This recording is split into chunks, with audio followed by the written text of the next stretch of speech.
Okay, thank you so much for joining us today.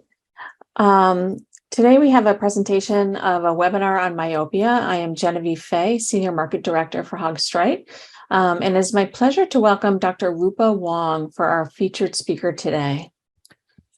Dr. Wong is a board-certified ophthalmologist and surgeon with a specialty in pediatric ophthalmology and adult strabismus. She's completed her medical school training at Cornell University and did a residency at NYU's Manhattan Eye, Ear, and Throat Hospital, serving as chief resident in her final year. She then served her fellowship at Harvard University's Boston Children's Hospital, staying on as a faculty for 1 year before starting her own private practice in Oahu, Hawaii. In addition to her published articles and studies, Dr. Wong also serves as an assistant clinical professor of medicine at the University of Hawaii, and she's an expert and very passionate speaker on myopia. We are very honored to have her with us today. So I'm going to start with just some notes, some housekeeping notes. Okay, sorry about that. Thank you. So for questions, please use the Q&A feature that's on the bottom of your screen and not the chat feature. You'll see both.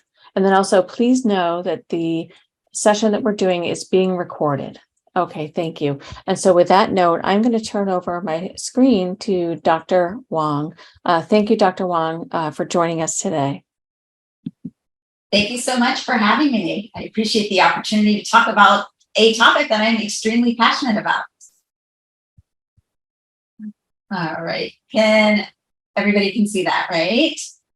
So we're going to be talking today about a proactive management approach with Lenstar.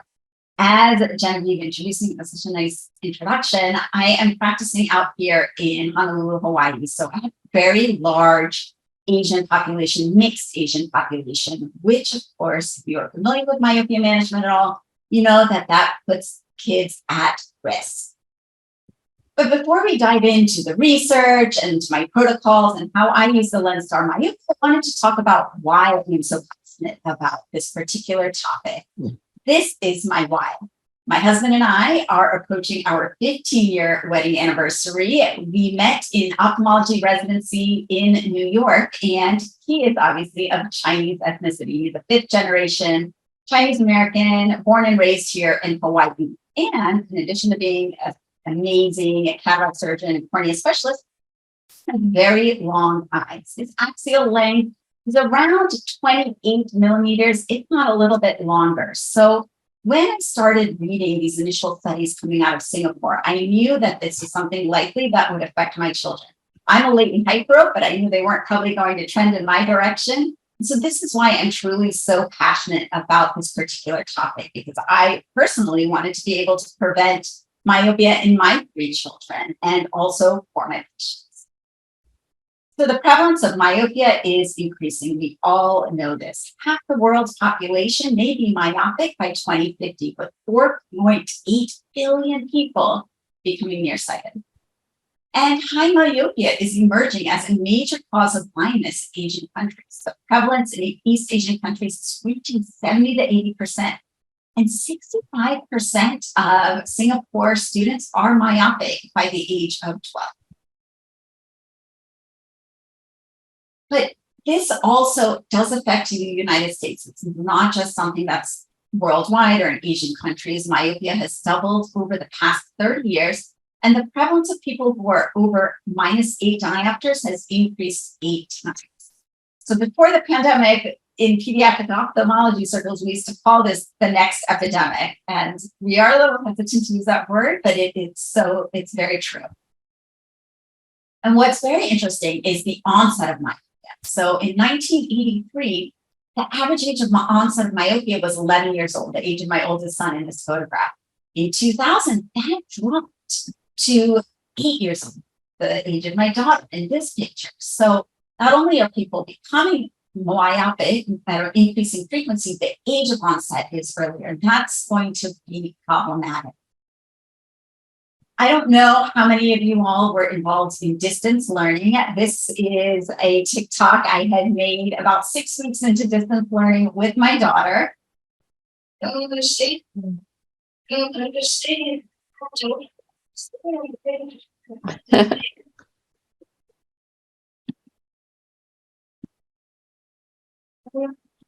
So distance learning, and this is where I actually wanted to do a quick poll, but when they were able, this is a great article that had come out in JAMA Ophthalmology, and they actually examined the 2020 school year in its entirety in China because their school year runs from January to January. They found that 6-year-olds had a 3 times increase in myopia, and 8-year-olds had a 1.4 times increase in myopia. So if you wouldn't mind, we're going to do a quick poll. How many of you currently do myopia management in your practice? That poll feature is going to be coming up. All right. So if you can answer yes, I do, or not currently. And then if you are here, are you here mainly because you're concerned about your own children, like I was, because of the development of myopia? You wouldn't mind answering yes or no? Yes or no? I think that would be really interesting. Awesome. I can't see. Does that poll, Genevieve, come up? The answers come up somewhere? Yes, absolutely. So right now, Dr. Wong, we have about 48% are treating myopia, and about 62% are worried about their own children. So more worried about their own children than are actually treating myopia. And when I asked this question at a couple ophthalmology conferences I presented at a few months ago, that was pretty much the same response. A lot of us are concerned about our own children, and just as I am. So risk factors: time spent outdoors or minimum amount of time spent outdoors, parental history, near work, age and ethnicity, and being a fast progressor. So this is a schematic I actually have on my website that I created. I give out to my patients. Just a rough estimate that when both parents are myopic, there's a 1 in 2 chance that the child will be myopic as well. When only one parent is myopic, there's a 1 in 3 chance that the child will be myopic. That drops to 1 in 4 when neither is myopic, so obviously not 0. And the risk factors of insufficient time outdoors, as well as modern lifestyle factors of prolonged time spent reading or on a digital device, especially exacerbated by the pandemic and distance learning. So you can see that the amount of studies and the interest in myopia control has really skyrocketed in the last 2 years, especially given the amount of time that children are on these devices. So for prevention of myopia progression, orthokeratology is one of the options that's available. I expect some of you are doing this in your practices.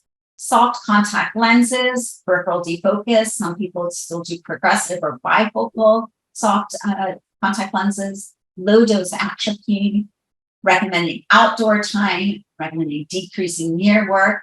And then the spectacle lens, the Hoya or the S-Lord, which are not available where I am here in the US. We're hoping at some point will come soon. So outdoor time.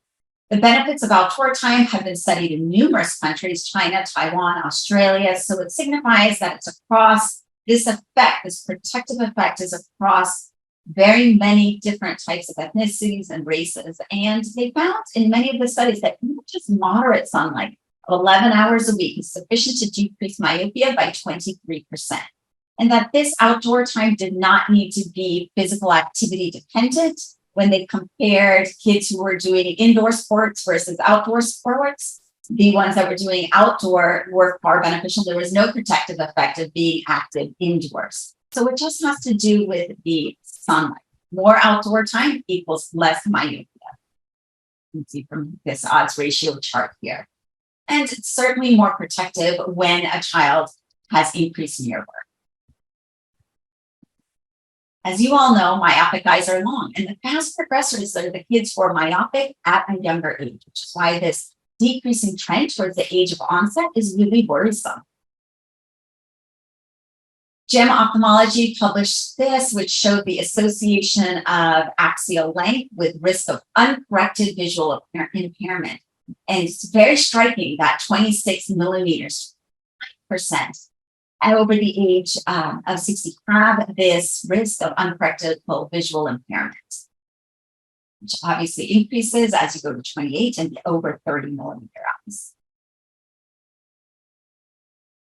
And same when you look at the spherical equivalent, which is why most of us think of high myopia as being -6 diopters, because there's such an increased risk associated with that refractive error.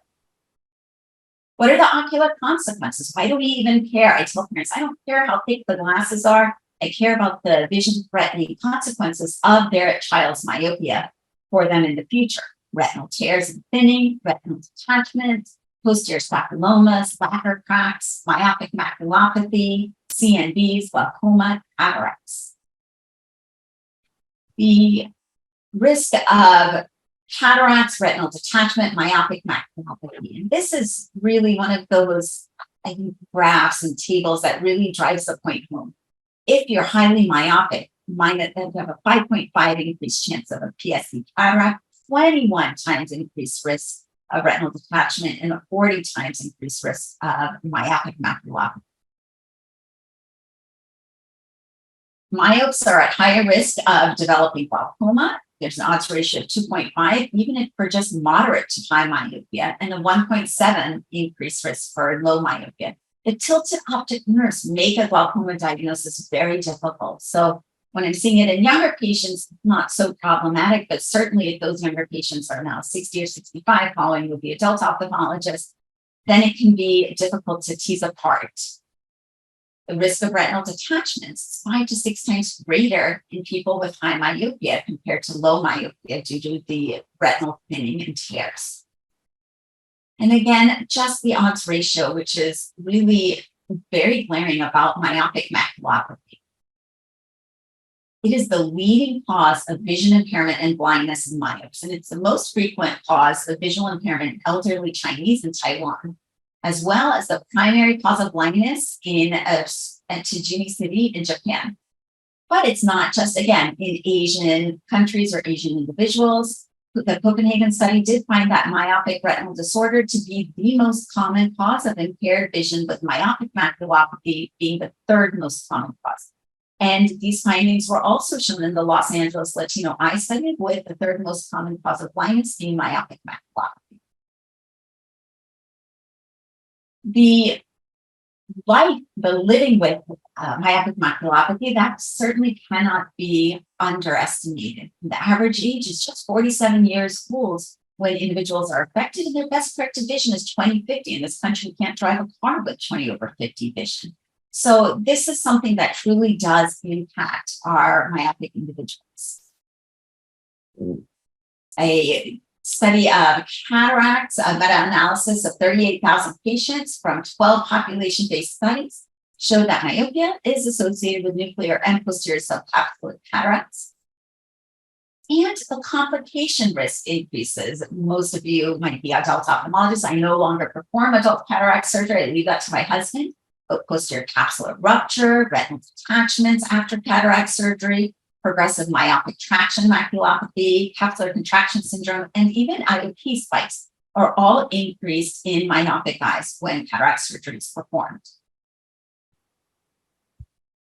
When we really want to look at the risk of visual impairment, I think this is really very helpful. I actually screenshot this and showed it to my husband. Oh my gosh, you're at this risk with a 28 millimeter eye.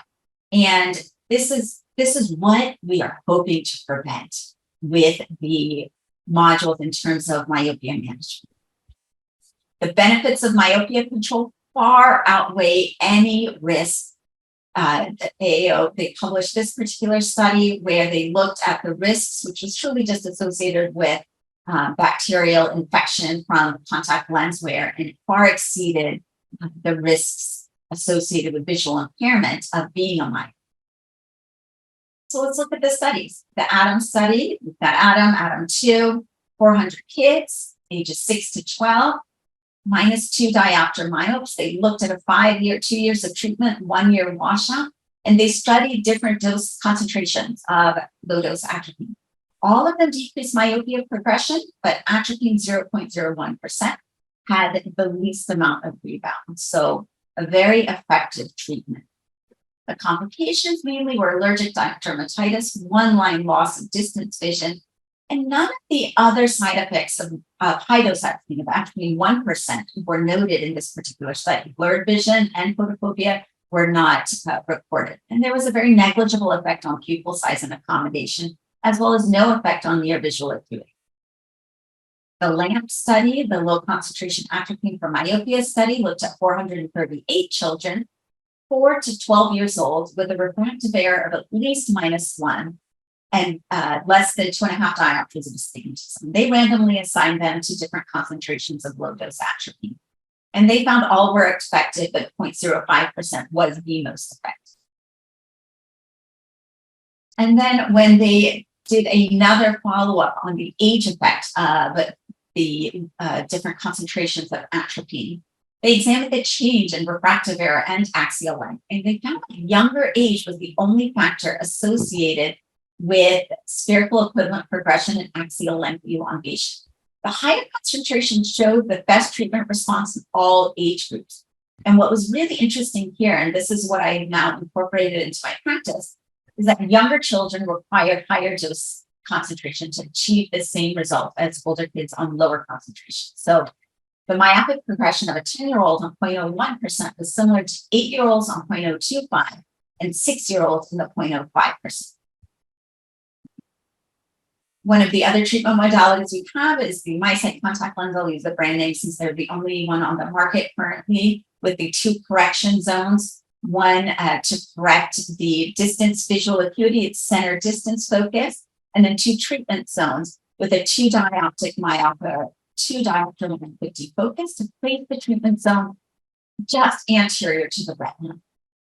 If you are currently practicing myopia management, this diagram is probably super familiar to you, which demonstrates the peripheral hyperopic defocus theory as to the stimulus for axial elongation in myopes. And, we're giving kids with standard vision, single vision glasses and contact lenses a treatment that may actually be making them worse by putting the image just posterior to the retina. So with some of these treatment modalities, the aim is to bring it forward. This is from the study that looked at and got the FDA approval for MiSight to show just the -0.92 diopter increase in spherical refractive error over a 6-year period. This is in kids ages 8 to 12. So that's the clinical trial. MiSight versus Proclear, the same manufacturer, Proclear, and it's just a daily disposable soft contact lens. 8 to 12-year-olds old at initiation of treatment, they had to wear it for at least 10 hours a day. And it reduced myopic progression by 59%. They're available in -0.5 to -6 diopters in quarter steps and -6 to -7 in half steps. Orthokeratology is another treatment modality that's often used and is very effective, might be even more so effective in younger age children. Safety has been a concern because of the risk of potentially blinding consequences. The reduction in myopia progression was 50% in both groups. Most of these studies are in Asian populations, and the individual response might not be as great as the group response. But the clinical studies show that there can be a rebound, especially if discontinued before the age of 14. There appears to be an additive effect with low-dose atropine. That study just came out in August of this year. Complications, microbial keratitis, pseudomonas, amoeba, which we obviously do not want in children, very serious and vision threatening. Estimated risk is anywhere from about 4.9 to 13.9 per 10,000 patient years. And it's significantly reduced risk if patients are instructed in terms of a good fit and adherence and proper lens care to come in as soon as they have issues. Other complications, the corneal changes, as well as pigmented rings. So this is my experience. I wanted to share a couple of cases. With low-dose atropine, I have over 200 patients on it. Now, because of the LAMP study, I start everyone at 0.05. Most of my patients are brown-eyed individuals. Typically, they don't have an issue with photophobia. I have a couple that I've had to titrate down. I do follow up at a 1 week and 1 month mark via text message, HIPAA secure, to assess their photophobia and near vision. and then titrate them down if that seems to be a problem. I also was the first clinic in the state to fit the MiSight contact lenses. We do offer it to ages 8 and above, and we have kids even as old as 16 in that. So my protocol is to perform refractions and axial length measurements every 6 months. And I do have the myopia module of the Lenstar. We upgraded to that about a year and a half ago, and I've been really, really pleased with it for several reasons. So this is the Lenstar Myopia, and it's got the iSuite Myopia. So it's the Lenstar 900 plus the iSuite Myopia, and it does a lot of different things. It has a lot of different reports, which I think are really beneficial, especially for educating parents. How hard is it to do a Lenstar? This is my daughter. She was 7, and she is moving. She moves around a little bit. It takes about 3 to 4 minutes. Obviously, not as quick as doing it in an adult, but certainly can be done. And I do it on children as young as 4. So the module will give you a myopia management report, which is really helpful. There's refraction, biometry, and environment questions that you can answer and plug in information. This gives you, which is really helpful for educating parents as to the importance of myopia management, gives you a prediction of refraction progression for the multiple treatments. And I explain it to parents that it's like a growth curve, but for their eye. And parents really like seeing this charted out. And you can see it. So if you have a child on atropine, this is not one of my patients, but you can chart everything out and show the parent, look, it is getting better compared to untreated. It is individually adjustable as well. You can enter different treatment modalities and progression. You can enter their refraction, you can put in their axial length, as well as the environment, their age of myopia, onset, time, reading. There are all these questions that you can actually enter in information for them to build a more robust module.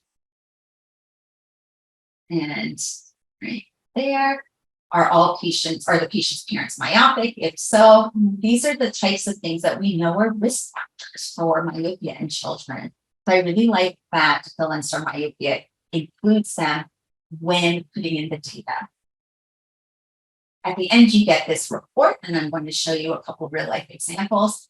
I hand this report to parents. I send them home with it. We scan it into the patient's chart so we have a copy. But it's really, really helpful from an education perspective. And it's good for them to see the numbers and also to see the predictive progression.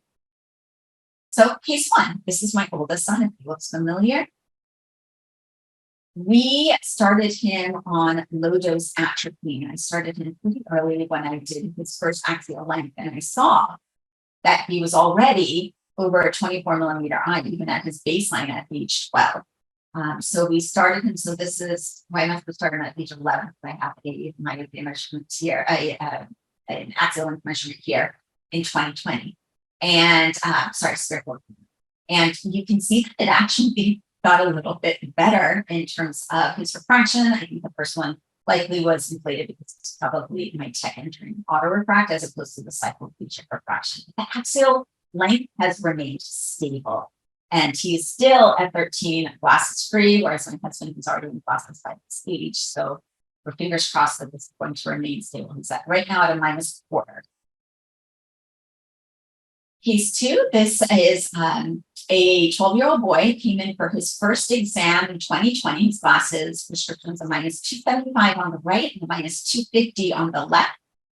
But his refraction, cycloplegic refraction, was a -425 on the right and -350 on the left. And the parents were really motivated to try MiSight. I thought he was a perfect candidate. Absolutely no difference. He's older.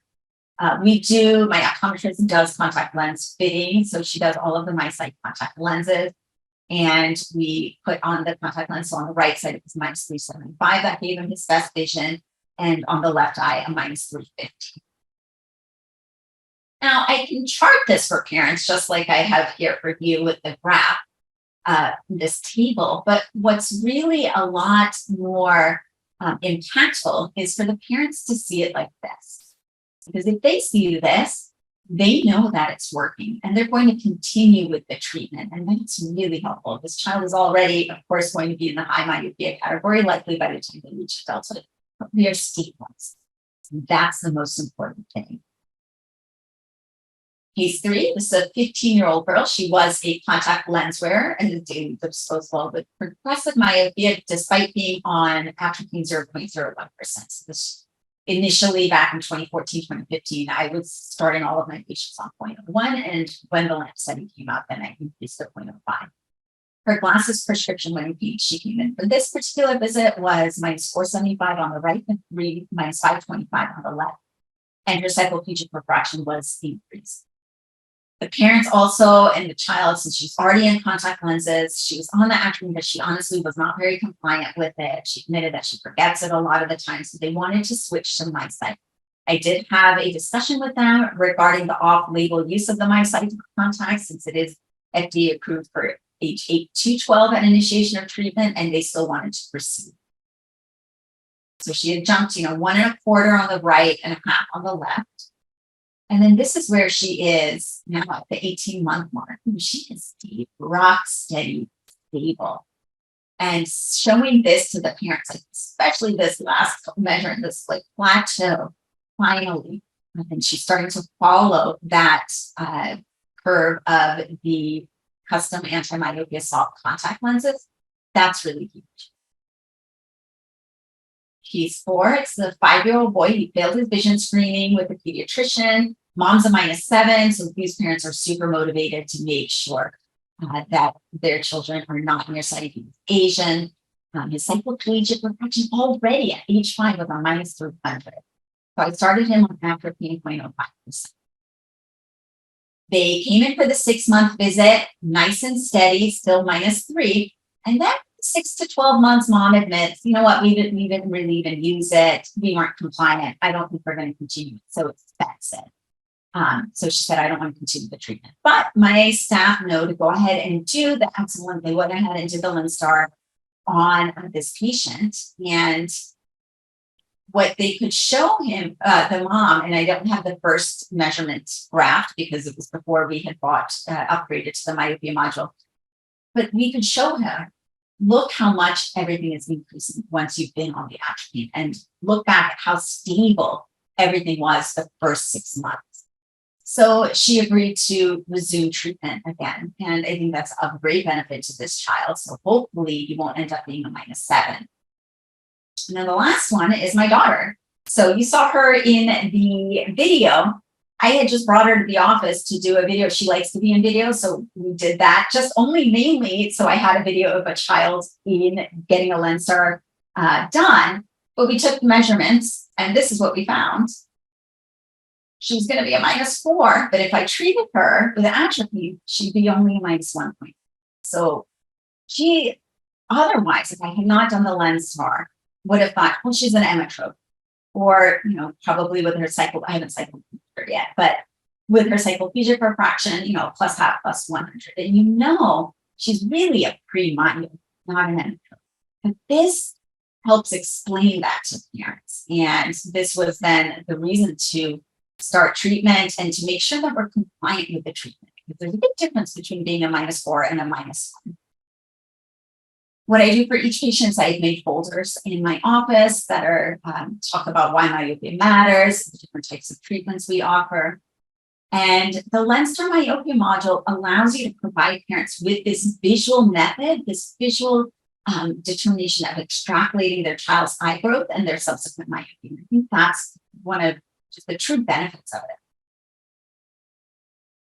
And I give the parents, as I mentioned, the printout for them to take with them as they consider. I don't want anyone to feel pressured, but I want to make sure that everybody knows that this treatment exists. I never want a parent to come to me and say, oh, I never knew that these were options. So I give it to everybody. And they can go home. I need the part of my myopia management coordinator in there who's actual virtual. She lives in Oregon. And they can text her or call her if they decide they want to proceed with treatment, but they have all the information. And I would consider performing it if you have the manpower and the staff power, which I know is difficult in private practice right now to hire, but consider performing it on every child who has increased over -1 diopter over the past year, or those who are at risk. I'd love to chat with you. I'm not connected all over all these social media platforms. So if you have any questions after the presentation, feel free to find me. You can message me I'm on YouTube, Instagram, podcast, LinkedIn, TikTok even, and mahalo. Thank you so much, Dr. Wong. Hold on one second. I'm going to switch screens here. But right now we have a chance for a question and answer with Dr. Wong, and we do have some questions that have built up. So thank you everyone for contributing. Again, everything is being recorded. And if you have a question for Dr. Wong, please put it in the Q&A at the bottom. But just to get started, Dr. Wong, one of the first questions we have here is really, what do you weigh more when you're planning treatment? What do you weigh more? Is it axial link progression? Is it refractive progression? Is it genetics? Like how do you decide that? All of them.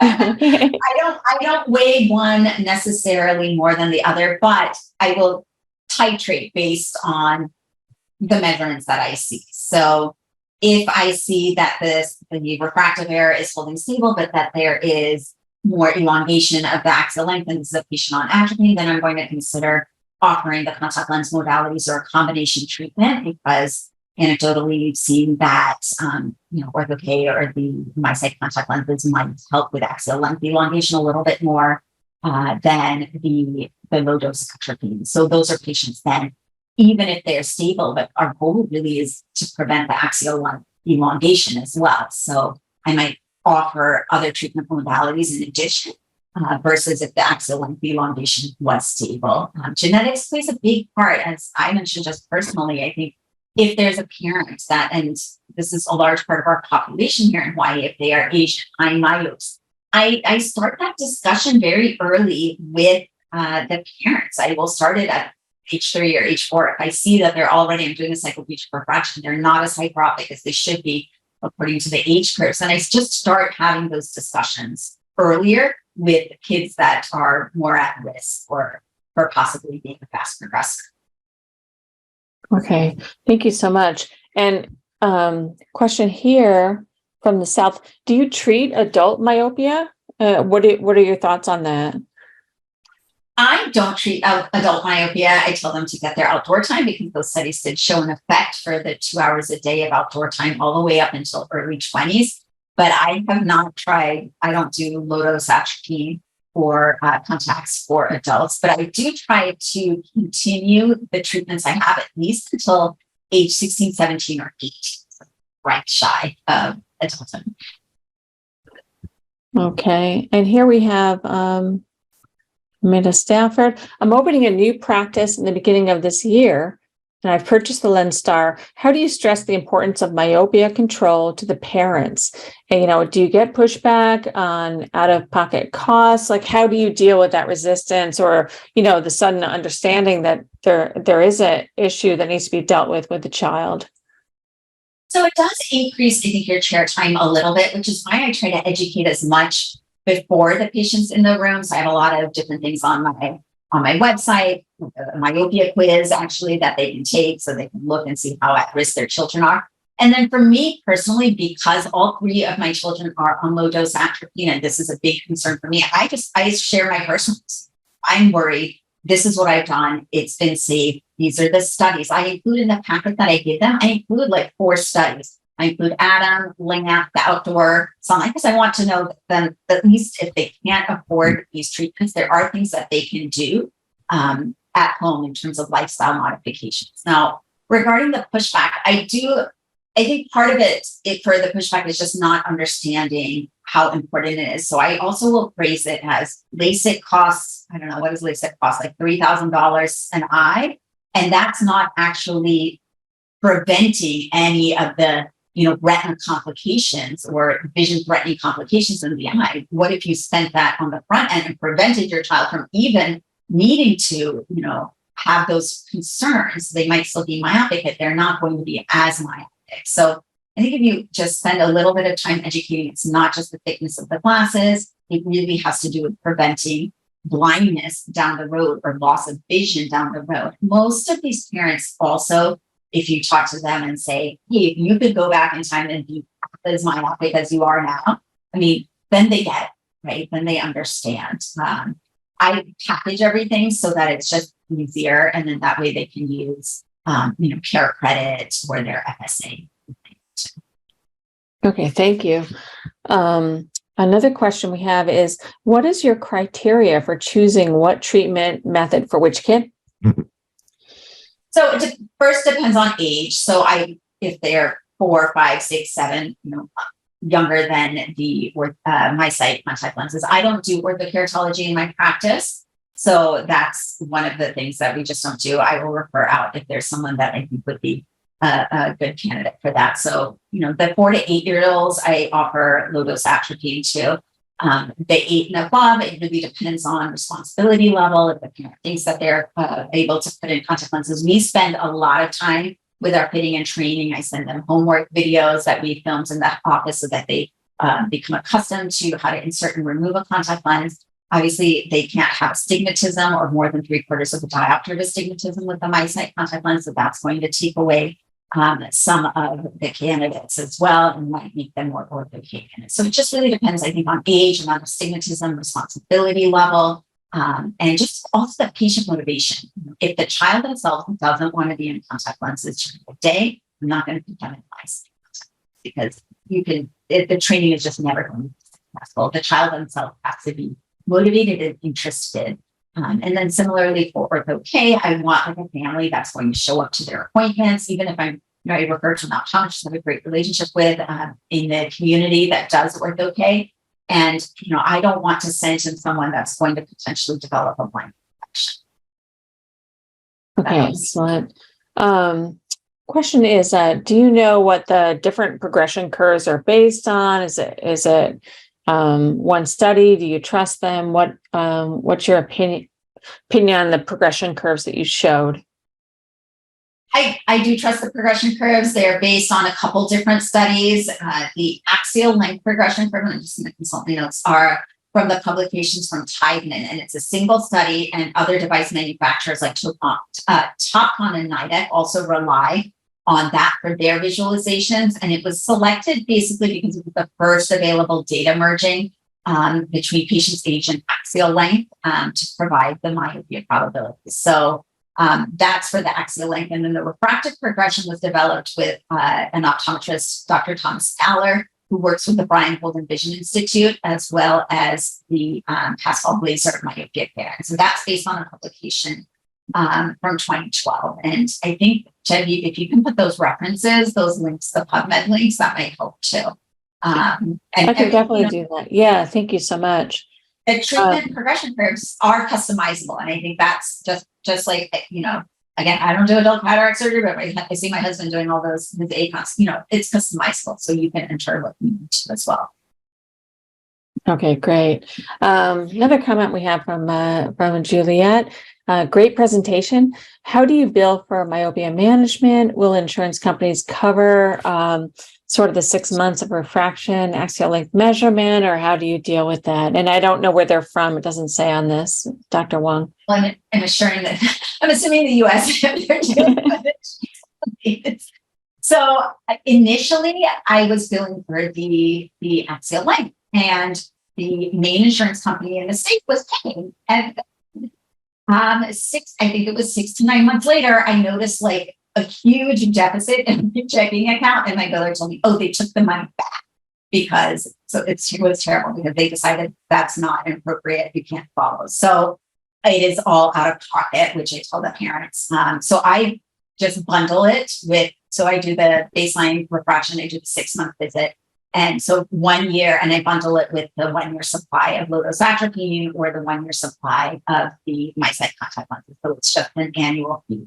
And it just makes it easier because then I liaison with the pharmacy. We were having a lot of dropout because patients were forgetting to call with their credit card to pay the pharmacy. So we just pay the pharmacy directly, and then it gets auto shipped to the patient.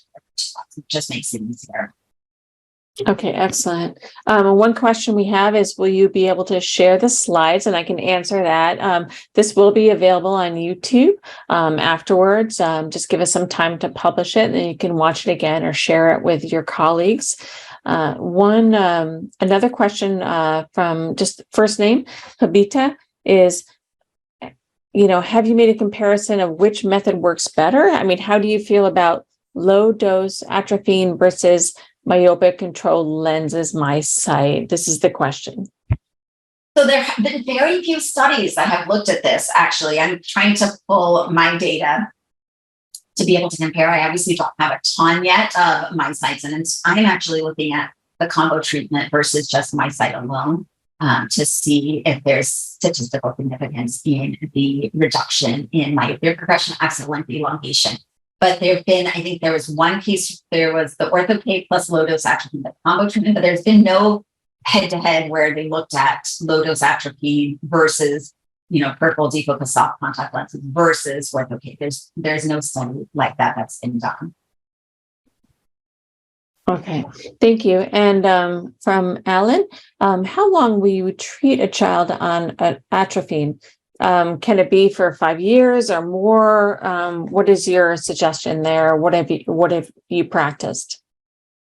So initially I was going with the Adam studies, which said, 2 years of treatment, watch them once you discontinue, see them at the 6-month mark. If they're regression, then restart for a year. But I changed that, and I really try to encourage the parents to keep on the drop as long as possible, as long as till 17, 18 if possible. I have family members that I have treated here, and they want to just continue until, and they're still using it in college. So I guess that initial question about adult myopia, I am treating a family member with low-dose atropine, and she's in college. So I guess technically she's an adult. I don't think of her as an adult, but so I do have some patients that are into adulthood.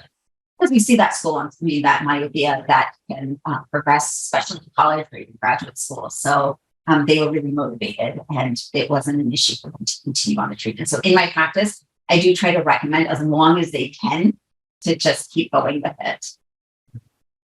Okay, thank you. Just another one. Again, really, how do you decide the treatment method for the children?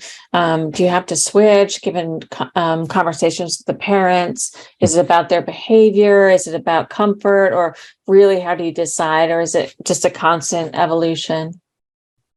I think it's kind of a constant evolution in an art, because there's no strict guidelines that say 4 to 5 you do this, 5 to 7 you do that, and so it really is, you have to take patient into consideration, and like you were saying, the behavior, their responsibility. Sometimes some kids come in, like the example of the 15-year-old who says, "I'm really not using this eye drop at all." And she's already in, she was in another type of daily disposable contact lens. Then we switch. So it just depends on the patient versus someone who might be progressing on the low-dose atropine, and then you want to add another modality, and parents are really motivated and want to do both treatments. So it really does depend on just so many different types of factors. So each patient is individualized when I'm creating their myopia management treatment strategies. Okay, thank you, Dr. Wong. We'll just take just a couple more questions quickly. One, are there concerns about rebound effect after cessation of atropine? Yes, there are. So some of the studies, the biggest study that showed is the original atropine 1% showed significant rebounds. But even in that study, if the drop was titrated down, then there was much, much less rebound. So the 0.05% has more rebound, but I think especially our colleagues in Asia are doing a titration, which I had previously not been doing, but now have adopted now that I'm on a stronger concentration of it. So the studies themselves now have not really shown much rebound effect from low-dose atropine titrated properly. Okay, thank you. And then I'm just going to follow with this. Sorry, I'm just scrolling through this last question. And this one is challenging. Dr. Wong, this person would really like to know, what is the best beach in Hawaii? The best beach. Ooh, you know what? I got to tell you, local people will get really mad if you share secret beaches. So I'm going to share something secret because they get mad. But I do love, and even though we live very close to Waikiki, so I love Kaimana Beach, which is just this great, beautiful beach. And it's kind of on the tail end of Waikiki. So it's not a very touristy part of Waikiki. So if you're staying in Waikiki, come to Kaimana Beach. It's kind of near the aquarium. And Lanikai Beach is gorgeous. It's really beautiful. There's no shade. So you will get your children will get a lot of outdoor time and UV light for their myopia prevention. But it's a beautiful, Lanikai is beautiful beach. And then the North Shore is always fun to go through first. I'm on a walk, so I can't really speak on the other items. Okay, thank you. We definitely got insider tips from you, so thank you so much. Really appreciate it. And again, everyone, this has been recorded.